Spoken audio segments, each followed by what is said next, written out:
Heavy Hitters gives you the Marvel you really want. Finally, a Marvel adult hero in a standard regular booster box. Yes! So today we're talking about innovation, change, testing, Marvels, Heavy Hitters, all while we open some bright lights because, well, we don't have any heavy hitters, do we? So LSS, they're still testing their products. They are still making changes. They're still moving things around. They're still innovating, right? If you think about bright lights here and other sets, they're all great examples, but they're continually modifying, right? What the construction of an actual set looks like. It never really stays the same. They change what the Marvels look like. And speaking of Marvels, oh my goodness, right here in pack number 3 is a Marvel, and that's perfect because we're going to be talking about Marvels today. It is the Evo Steel Soul Processor. Look at that Marvel. It's not one we need off the list. Marvels continue to change. Pull rates continue to change. Whether or not you can get blitz decks with your set changes. Whether that's a talented, non-talented set. Is it a 1-class set? Is it a 3-class set? A 4-class set? Etc. Right? You get the idea. There are a lot of changes, a lot of innovation and testing from set to set, from product to product. Speaking of testing, I'm testing a new promotion on my website, mastersetmadness.com, so make sure to stay to the end for details on it. Now, innovation, of course, and testing and pushing the boundaries, it can be a really good thing. I think it can be a really fun thing. You don't get any new amazing experiences if you never try anything new, right? If you never shoot for the moon, you're never gonna get there, right? You gotta try for some big, new, and exciting things. Now, at the same time, innovation and testing and kind of pushing the boundaries on things, it doesn't always lead to an amazing experience, right? Sometimes it doesn't quite work for everybody. And that's where you get, a lot of people who say, well, this set's not for me, that set's not for me, this isn't for me. And, part of that is just the innovation and testing of how even just the whole game of Flesh and Blood is. Where, again, if you kind of lock in on a hero and you play your one hero in this card game, and then you get a set where there's only one class in it, and it's not your class, not your hero, not your look. Now, depending on who you ask, that is a good or a not good thing.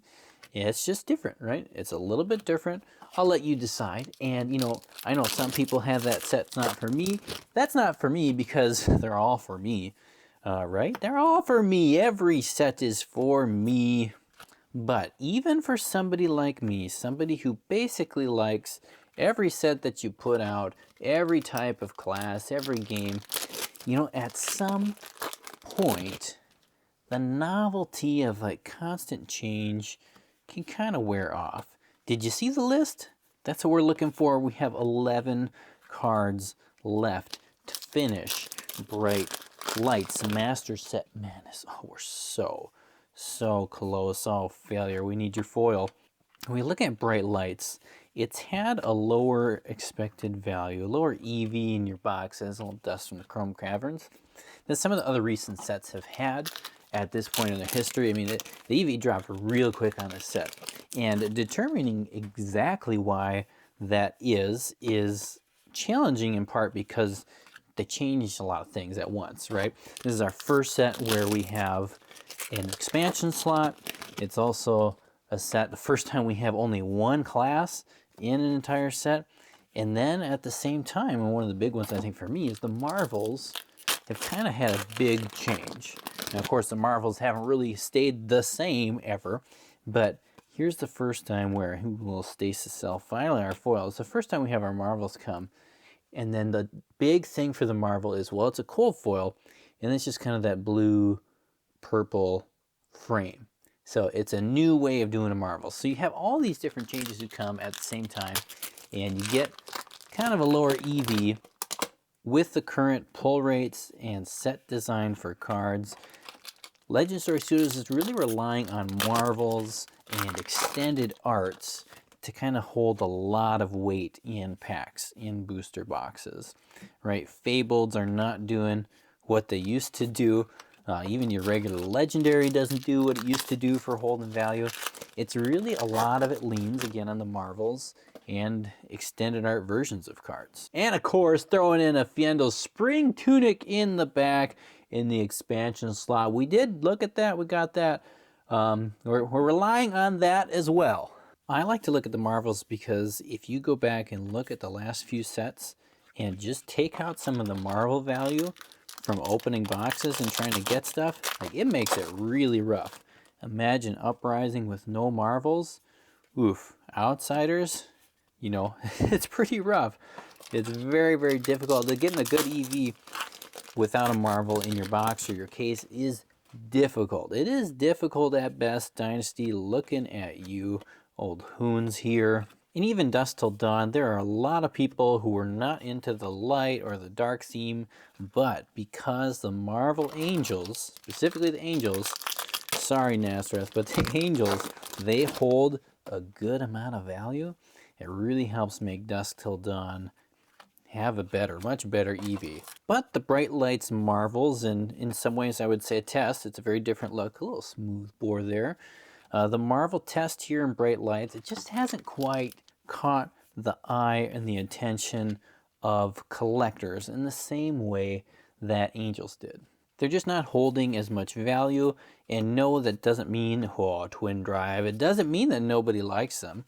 It doesn't mean even that collectors aren't kind of grabbing them slowly and quietly while they're sitting at low prices because they're, you know, like, okay, cool, I can get my Marvels cheap now. I'm not going to make any big waves. I want to let them stay cheap for a while. It doesn't mean that's not happening. And yes, I do still like them. I like having opened this one, but it's not the same as any of those Angels, right? It's fun getting it. It was cool opening it, but it doesn't have the same feeling, doesn't have the same awe. I don't think any of the Marvels in this set do, except maybe that Mechaprotent, but of course, I have not seen one of those yet. But now we've got heavy hitters coming up, and we have another change here in the Marvels. We are going back to a true fan favorite. It's tried and true.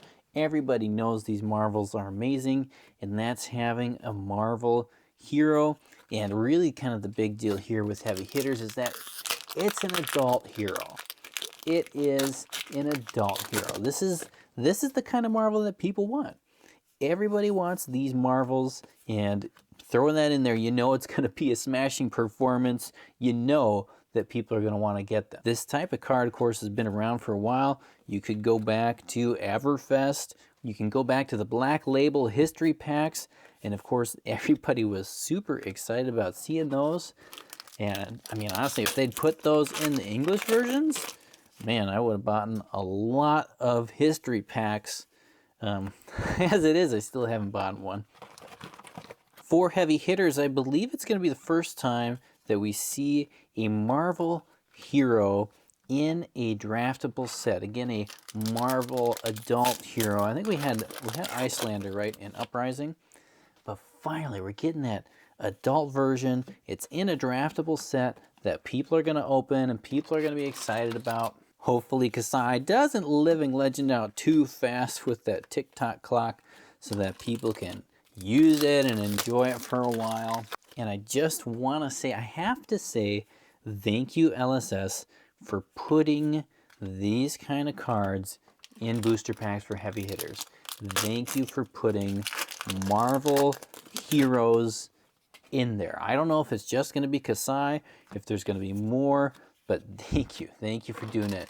Golden cold foils aside, I believe that the best cards, the cards that people want the most, the cards people are excited about getting, they should be in booster packs.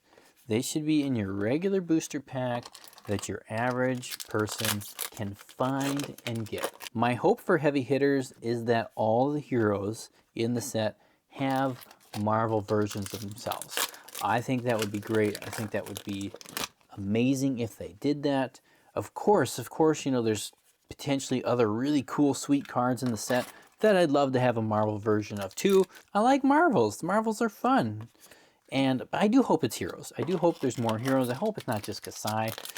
You always get that kind of feeling of, well, their hero got this cool thing, but my hero I like, they didn't get nothing. I hope that's not what you get. I hope that everybody gets a Marvel. And no, I was not super happy about the pull rates for Marvels back in Outsiders, but if low pull rates for Marvels is what you have to do to make sure that you can have the highest quality, the most exciting, the best Marvels, hero Marvels, whatever it is in there, if that's what you gotta do, I'd be okay with it. I think I'd rather have really exciting cards to chase and find, and then when you get them, and cards that then maintain value, than having cards that are easier to get, but you're just not quite as excited about getting them. And so with heroes, right, even if a hero isn't a super good hero, right, it doesn't maybe rock the pro circuit, it doesn't win very much at your LGS,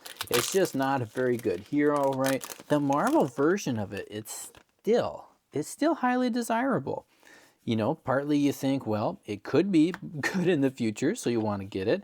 It could be a Shriek Razors, which is a card right now. Hero Marvels are extra special because, of course, they're not just for collectors. They're for players. Tome of Imperial Flame looking at you. Like, people, they want their deck to look good. The hero is the core of the game. You're always playing with a hero. It is the card that is always out even after you've lost all your equipment and sometimes even your weapon, right? The hero stays. The hero remains. It's the core. You pick your hero based on who you want to be, who you like. And so having that kind of Marvel, again, it's the Marvel that everybody's going to like. Everybody wants it, and by having it in your regular boosters here, not in a judge pack, not in a different language than the one you're playing, whatever it is, it's here in your regular pack. You have a chance of getting it, and I love that. I love that they're doing it, and I really hope it continues. So will the Marvel Kasai actually help sell some booster boxes? Will it help in a way so that Heavy Hitters doesn't end up being kind of like Bright Lights has been, where there are a lot of boxes out there on the open market where you are getting it significantly below map? Like, you are getting it in the 250s, 260s, right on the open market for anybody to grab. Can Marvel Kasai, and whatever kind of Marvel she gets with her, can they hold up the price of booster boxes for Heavy Hitters because they're selling, because people want it, people want to find the good stuff, the collectors are running towards it, the players are running towards it? I really hope so. I hope that she does. Of course, it's not going to be just up to her. It's really going to matter what else is in the set, how often you get her, what are the other Marvels, are there cards that are just making heroes amazing? You know, and I think Kasai seems like she's going to be one that people are going to want to play it. They're going to want to try the deck. Whether it's good or not, they're going to go for it. I really hope that it helps hold up the value of boxes so that LGSs or different places, they're selling fab boxes. They can sell it at a price that helps their business be sustainable, while also it helps bring down the prices for players because so many boxes are moving, and then so many of the little Majestics and the little cards that people, they just need to play, but they're not super fiery to get, the price is brought down on them. And well, according to my fancy poll I did a week or so ago, things are looking good. Now, as someone who pre-orders a lot of boxes and pre-orders them before the contents of the set are released, before you know what you're going to get, I would have a lot more confidence in whatever the next set was going to be if I knew that there were going to be Marvel heroes in it. Again, specifically adult Marvel heroes. Bright Lights was tough. It was tough. It was a bit of a challenge with opening all these boxes, all these packs for Master Set Madness. This is actually, we are on case number 25. So we're hitting 100 boxes here for Bright Lights, and the only reason actually I'm opening these ones is because I found somebody who just wanted to move a bunch of boxes, and they were okay doing it at a really good price. And one of the things that you've heard in different interviews from different people on LSS is the idea of they can do anything, right? A set can be anything. Anything can happen. Don't have expectations or specific ideas in your mind of what the next set should exactly be, could be. And you know what? That's fun. It is exciting. It is very exciting when you don't know what's coming up. So yeah, I mean, it's fun. But at the same time, Mr. Battery Pack, while it's exciting, you also have to ask yourself, when anything is possible, right? When anything's possible and you're thinking about pre-ordering something, and again, you got no idea what's coming up, you also start to wonder, and you got to pause, because you have to remember, almost anything could happen. You can have products that just don't quite work for Master Set Madness. They don't quite work for, different things, and it makes you hesitate. And that hesitation is not generally a good thing. It's not generally a good thing for a game when your buyers, your players, they start to pause and they think, I don't know. I don't know if I should buy this. I don't know if I want to buy it. I'm just going to kind of sit and wait and wait and wait. That is a decent case. Let's do it again. One of the worst things that can happen for your game is when stores or other people who buy large amounts of cards, they start to look and they start to hesitate, right? They start to wonder, should I get the next product? Should I buy as much as I did before? Should we just kind of do a smaller amount this time and see what happens? That was my experience with Magic. Again, where I wasn't the biggest spender in the world, but I was buying a decent amount. And then it hit the point where I was like, do I even want to touch the next set? And now down the road, look what I'm doing. I'm doing Master Set Madness for Flesh and Blood. I'm not doing it for Magic, because it got to that point where that hesitation kind of hit. And once that starts to hit, not only is it just about your game and keeping things within your game, but people start to look in other places. They start to compare things. And that's what I did for Magic. It's like, okay, I compared opening a box of Magic to opening a box of Flesh and Blood to playing Flesh and Blood and different things. And this one won out. It's just something to think about. I like to think about that when it comes to testing and implementing new ideas, innovation, let's say, because there's so much talk about innovation. There's so much drive for innovation, for wanting to create things new, needing to create new things, because people's attention is so, it just moves from thing to thing so quickly now. It's like you gotta have something new. You gotta have new stuff all the time just to keep people focused.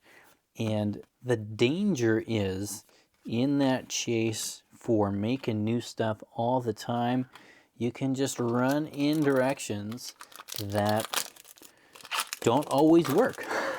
It's a risk. Every time you do, it's a risk. And of course, I'm sure they're doing lots of testing with stuff, the little tick-tock clock.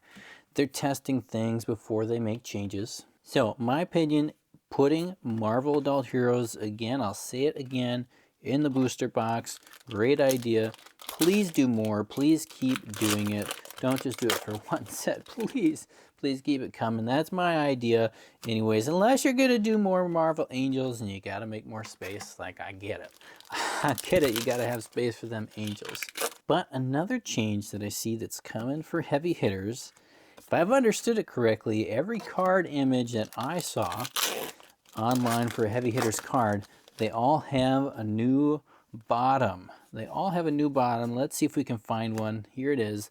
They are all going with this look as opposed to that look. Right? So you're all going to get this wide thing, and the text in the bottom is moved to the sides from the middle. That's like a new change. Check it out if you think I'm wrong, but that's every card that I see for heavy hitters is like that. Now, my opinion is that change just doesn't look amazing. I don't think it looks amazing. It kind of, for me, it makes it feel like card image is compressed on there. It makes it a little bit more difficult, if you're trying to think about how something's going to grade and the spacing is off, because the whole image is pushed up. There's a little bit more space, black space on the bottom than the top. It's harder to eyeball it and look at it from the front anyways. And it just, of course, it just makes it look different. Like I remember when these came out here in bright lights, like immediately you noticed it, right? Immediately as you're flipping cards, you're like, ooh, that's different. That feels different. And you know, it was okay. It was like a subset of the cards. It wasn't all the cards. So, and they had like, it was all in a different mechanic, right? So all these equipment that are in your deck that you play, those ones have that. They did a test in a way, and it was like, oh, okay, we can kind of go with that. But now they're moving that on all the cards, and I don't know. It's the original design was so good. Like this is such a cool design. They spent so much time putting all these frames together in different pieces, and it's awesome. Like it's really, really awesome what they did originally. And so I don't know the reasons. I'm sure there are reasons. Maybe they're out there. If you know the reasons why they're changing it for everything, let me know. I guess my best bet would it has something to do with the text in the bottom and maybe with language localizations. But I don't know. Honestly, I feel a little sad with the change. I feel a little sad. The cards, they're just not going to match up with the old ones super well. And the old ones, again, they look so good. I mean, the change, it will make the new Marvels, at least the adult hero full art Marvels, it's going to make them look that much better because they have that much more art on the card than a regular one. But the new look, it kind of just feels like somebody went snip on it. So if I was in the design room while they were making that decision, that's the feedback that I would have given. That's the ideas I would have had in my mind of, should we change that? I would have said no initially. Now I say the word initially there because I do think it's really important for all of us to remember, for me to remember and remind myself that when changes are made, when things happen, there's usually a bigger conversation about it. There's usually more information than what I have right here for why something is or is not. And at some point, you just gotta kind of be okay with the decisions that are made. And it's better sometimes to just assume, you know, there's probably a lot of reasons I don't know about for why they did that and why they thought it was better. And honestly, you know, maybe I would have been convinced, right? Maybe if I was in the same room with the same discussion with the same people, I would have said, yep, let's go ahead and make the change. And so often there are things like that that happen behind the doors that you don't get all the reasons for, where, you know, it's a better life to sit and not be super overly stressed by everything, not sit and complain about it and go to the end of the world imagining that you had all the right answers and everybody else just kind of did everything wrong all over the place. Because, you know, again, a lot of times there's reasons that you just don't hear about and reasons that you don't get told about, and honestly, reasons that we just don't need to know about and that they probably shouldn't tell you about. Now, is that, you know, for the change down here, is that what it is? I don't know. Who knows? My point is not to describe specifically the change on the bottom of these cards. Oh, they look so beautiful before. The point in general is don't need to get stressed about every single change, every little thing that gets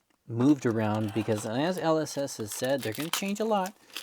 They're going to move a lot. They're going to constantly be innovating testing. Like, they didn't have to tell us that. You can just see that from every booster box being different from the booster box before. Quantum processor, that's a rainbow foil, and it's on our list. So check it off the list. Finally, first one of the day. And I tell myself that too because, man, oh, I can get passionate about cardboard. I can get very passionate about cardboard, and if you've made it this far in this video, I bet that you can too. So it's good to just remind yourself that, yeah, we're still looking at cardboard. We're still having fun. It's still good. It's still an amazing game. It's still great. We got Marvel Adult Heroes coming, and I hope there's more. I really do hope there's more. And so kind of, you know, the last thing I'd say about that too, and maybe just to LSS is, you know what? I hope it's really clear. I hope it's really clear that I love this game, that I enjoy this game, that I just like opening packs. I love what you've made. I love the art. I love the designs. I love the feel. I wish I had more time to go to the big tournaments. I wish I had more time to play because it's good. It's fun. Ah, base head. And with all that, of course, I'm not going to like every change that LSS makes. Oh, Singularity, we got ya.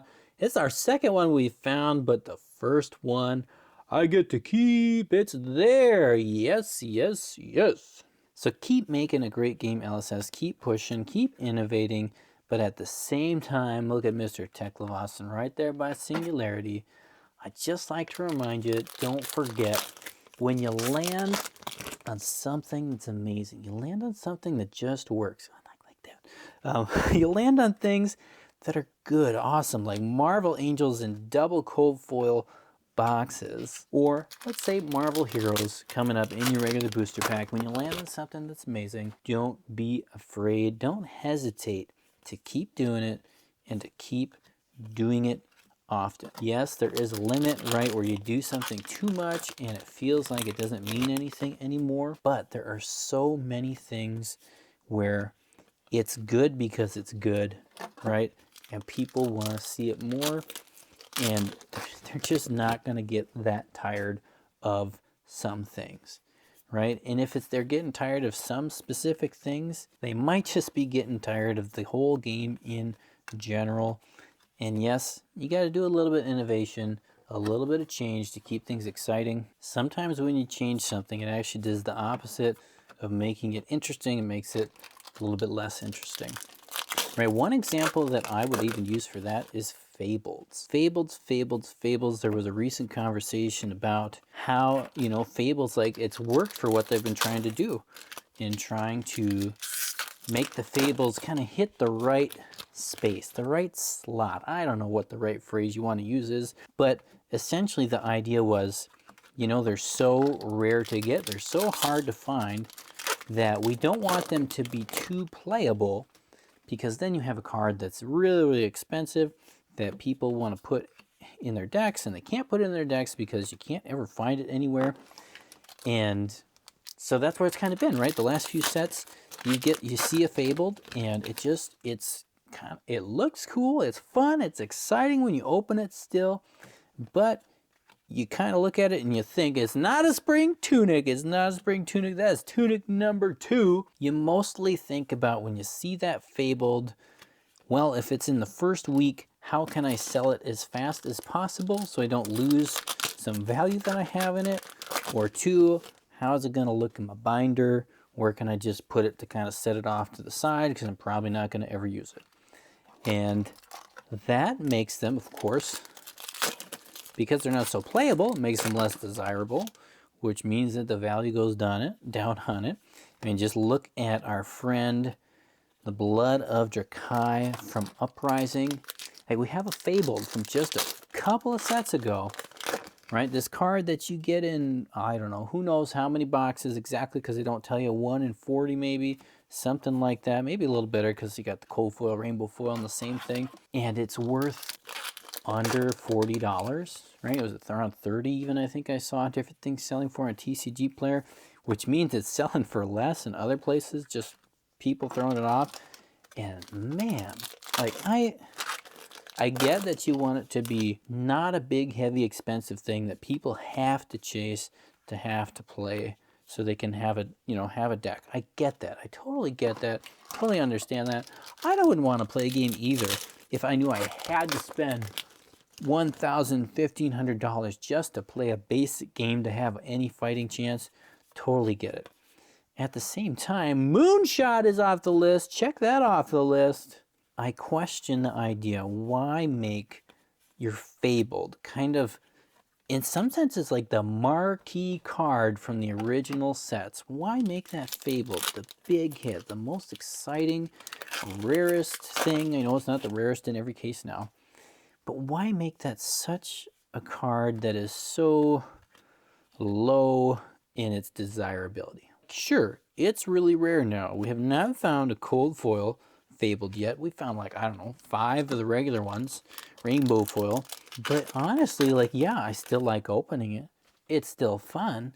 But because it's so just it's not as exciting as getting a twin drive. Like, I'm almost more excited about finding a twin drive, which is less valuable than a Master Cog, just because you could play with it, right? Like, you can do something with it. And that's half the fun with cards like this, right? If I just wanted cards that were just cool to look at, just that idea, like, like, there's sports cards, there's other things. What makes cards and gaming cards like this so, I don't know, they have so much to them, is the fact that you can play with them. They do something, right?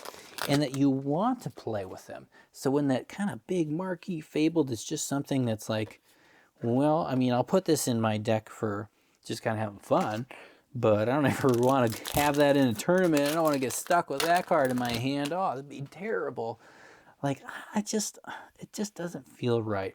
It makes it way less exciting to open. Again, whether it's super valuable or not, it's more fun to open something that you think about crafting in your deck, not something that you get it, you think about crafting it in your deck, and then you're like, yeah, I probably better just to leave that outside so I don't smash some performances. Oh man, I just had to. I had to. Every time that card comes up, it's just there's something you could use with that phrase. So especially with the Fable, it's like you can only put one in your deck anyways. You're not going to be putting a ton of them in there. One card in your deck, it can make a big deal, but it shouldn't be the end-all make or break it if you win or lose everything. It doesn't quite seem like that. And then, you know, so you have things like, you know, Heart of Fjendal, Eye of Ophidia. That's, you know, back when they were generic ones, it's you get one and you're good for life, right? You're good for life on it. And so for me, it's like, you know, if you really, you know, keep the Fable as something that at least sometimes, at least half the time, like half the decks, you actually want to put it in there. Like, it's actually really good to have in there. It's something you really want to open. It's something you really want to have. It actually becomes a fun chase that way.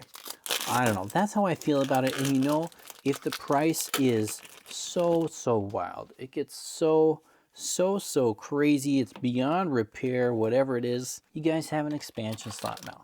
You have it. You can reprint it. You can put it in there. You could also just lower, you know, the pull rate on it a little bit. Maybe right now, you know, your rainbow foil is one in every, supposed to be, I don't know, 1 in every 40 boxes. You know, that was an old number. Maybe it's 1 in 30. You could lower it down so that it's 1 in 35, 1 in 25. Like, you can bring it down just a little bit. So there's a few more out there to kind of make up for the fact that you know a lot of people are going to want to have this card. And then again, you can just reprint it if you absolutely need to. There it is. Speak of the devil, Master Cog coming out at us. It is the rainbow foil version. We've got so many of these. Maybe they did. Maybe you did lower the the pull rate on it. I don't know, because we've pulled a lot of these rainbow foils in these 100, now upward to 104 boxes. 104 boxes, still no cold foils. So you've made that one tough to get. Anyways, let me know what you think. Let me know your thoughts. Let me know if you think I'm too wild in my ideas or if you agree with me below. We've had some good, actually some pretty good boxes here for Bright Lights today. Happy to see a good amount of legendaries. We've gotten 4 legendaries so far. We had a Marvel, and we've hit a Fabled. We did hit a rainbow foil Fabled there, so not bad. We got one more box here to finish off these 2 cases as we go through here. See if we can get one more card off the list. And like I said earlier, you know what? I do have something special. I'm going to be running over on Master Set Madness now for the next amount of time here. And the question is, I want to ask you, do you want the chance of opening one of those Marvel Kasai's? Well, I'm going to run a promotion there. So for every, oh, I almost had it. We almost had something big there, right? But for every $10 that you spend on MasterSetMadness.com from now, from when you're watching this video, until Heavy Hitters release day. From now until then, every $10 you spend will enter you in for a drawing for a free box of Heavy Hitters, a free box. So again, that's for everything that you would buy on my site, whether you're buying singles, whether you're buying a box break, whether you're buying your second foil, Moonshot Rainbow foil, whatever it is you're looking at, whatever it is you want to get from there, every $10 for all the different orders that you do, you get an entry into there. And who knows, maybe if we get a lot of orders, maybe I'll add in more boxes, right? Maybe we'll add in some extra stuff. We'll see. We will find out. Everything that I am opening here today is going to be available on MasterSetMadness.com. Pretty much everything. There might be a couple cards here and there I need to sneak out for something. but it should all be there. And I am going to be working on filling up the inventory on that site very, very much so that you should be able to get what you need. We'll have tunics available. We'll have different things that you need if you're looking, of course, to move some stuff, right? You want to sell a collection, or maybe you want to trade in a collection so you can get some different things. Send me an email at mastersetmadness.com with what you have, a list of what you have, and some pictures, and we'll see if we can work it out. I buy collections, or you can trade it in at a higher percentage for store credit over at mastersetmadness.com. And we're going to finish this here again. We're finishing box number 104 of Bright Lights. We are getting so close. We got 2 off the list today, so we're down to 9. We only need 9 cards left for the set. We need a lot of the really big stuff. Oh man, wouldn't it be fun to actually finish one of these? I'm going to open a couple more boxes of Bright Lights here as well, so that, again, we just got to fill up that stuff on the website. We're missing too much. Too much has sold already. So we'll fill it back up. We'll be back soon. 3 more packs here. Thanks for watching. All you guys who support the channel through Patreon, or just from watching, from clicking that like button, from riffs to subscribing to whatever you're doing, thanks for making this happen. Thanks for making the madness continue. And man, I'm looking forward to finding that Kasai. We're going to try and find that Kasai here on the channel, and maybe even 2. Maybe even 2. I don't know. Last pack. Do we have the luck? Do we have the luck on this last pack? Oh, we'll be back next time.